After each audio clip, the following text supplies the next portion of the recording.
Aide, y a ti, ¿también te placería besarte? ¿Cuál es el ladino en el siglo XXI? ¿Cuál es la influencia del Internet en su desvelopamiento? Vate al atadillo que metimos debajo del filmo y melda enteramente de baldes Ladino on the Internet. Sefarat 4.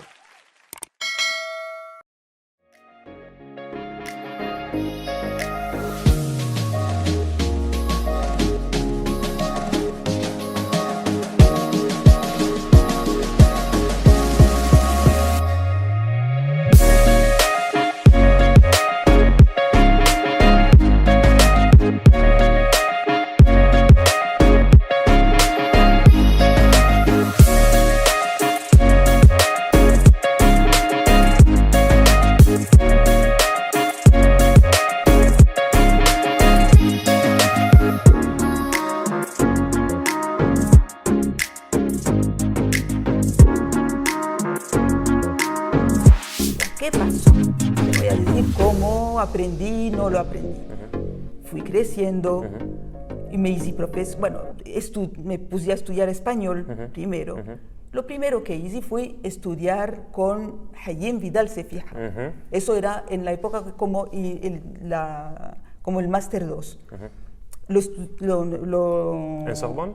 En Sorbonne, sí, Sorbonne y Nalco, pero yo apuntada en la Sorbonne. Y me fui a España, a Salamanca, y me puse a estudiar también Arbía y Judíos en la Complutense con el descansado del profesor Carlos Carrete Parrondo, que me recibió, te digo, él dio, bueno, ahí donde está el pobre también que se fue a otro Olam, y también la profesora Concha Vázquez de Benito me recibieron los dos con los brazos abiertos y estudié Arbía y Judíos. Eso lo usé mucho también para las etimologías y para todo.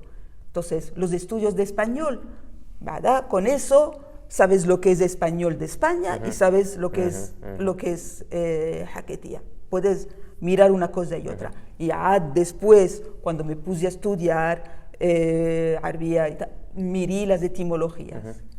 Vas, buscas, sabes dónde están las raíces de las palabras y no te quedas como niña ahí, como Aura ahí sin saber nada. O eso es lo que hice. Eso, después, ¿qué es lo que pasó?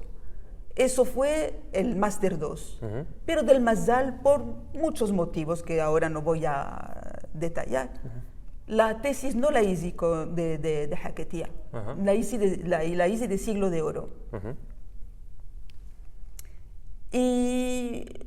Pero siempre estaba pensando, recogiendo palabras, leyendo documentos, mirando cosas, y también escribí un par de artículos, por ejemplo, sobre la poesía de Juan Gelman, sobre cosas, ¿sabes lo que?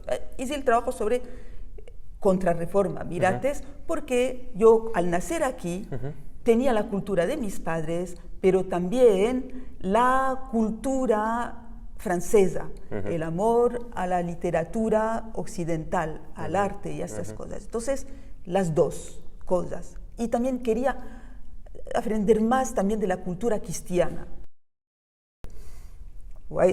Eso fue lo primero. Y después, cuando pasó el tiempo, faltó el descansado de mi padre en el 2002 y me subió el ahoguillo y dije, tengo que hacer algo porque no se estudió mucho la Jaquetía, no se hizo gran cosa, la verdad. No por decir, no se hizo mucho. Entonces ya fui y escribí, me puse a escribir quería que mucha gente supiera lo que era lo nuestro, entonces escribí una novela que se llama en francés Petites histoires de la rue Saint-Nicolas, donde cuento muchas cosas, muchos mases de mi niñez, de mi casa, mucho de nuestra cultura, Las hadas, las comidas, las Pascuas, todo. ¿En francés? En francés. Pero que hice que me llamaron de una editorial de Zaragoza y lo hice también en español con la condición de que la traducción fuera mía. Y dije, lo hago yo. Y ahí me creí mucha jaquetía. Y con una editorial de Zaragoza que se llama Jordica. Y también el libro existe en italiano, con una muy buena traductora que se llama Chiara Ruffinengo. Salió en Génova. Eso en el 2012. Después, cuando salió la versión española del libro, de la novela que te dije, lo leyeron, me llamaron del Instituto Cervantes de París para que animara algo, para hacer una presentación de algo, porque salió en periódicos, hubo reseñas en España. O me dijeron, así me quedes, haz algo. Dije, no lo haré, lo haré. Y había una muchacha, que se llama Diana Kren, que era la directora de estudios, la jefa de estudios. Me abrieron los brazos en el Instituto Cervantes de París, todo hay que decirlo. Juan Manuel Bonet era el director. Y desde ese momento, el Instituto Cervantes de París siempre me permitió hacer esos talleres tecesíos de jaquetía.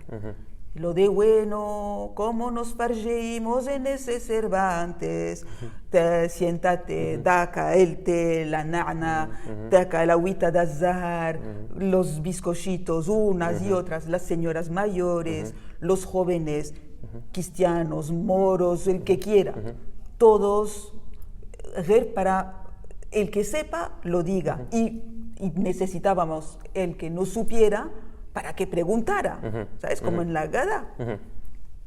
El que sabe y el que no sabe. Y decíamos, nos vamos a quedar 1 hora, 3 horas nos quedábamos, tenían que tirarnos a la calle. ¿Entiendes? O eso. Y de allí también aprendí mucho, de escuchar a unos y otros. Bueno, pero, y ahí, te digo, amigos, ya desgraciadamente, ya algunos de los que estaban en el taller ya se fueron a otro olam, a mejor olam. También doy clases cuando me llaman, conferencias y estudios. Sobre todo me parece que lo importante es la literatura, porque en la literatura, en los textos escritos, está la lengua viva, porque tú vas, miras, abres un diccionario, ¿qué hallas? En algunos hay unas frases, pero una frase es una frase. ¿Dónde está la lógica? ¿Dónde están las bendiciones, los baldones, todo? ¿Dónde está? Todo eso, en la literatura es la lengua viva. Entonces, estudio la literatura.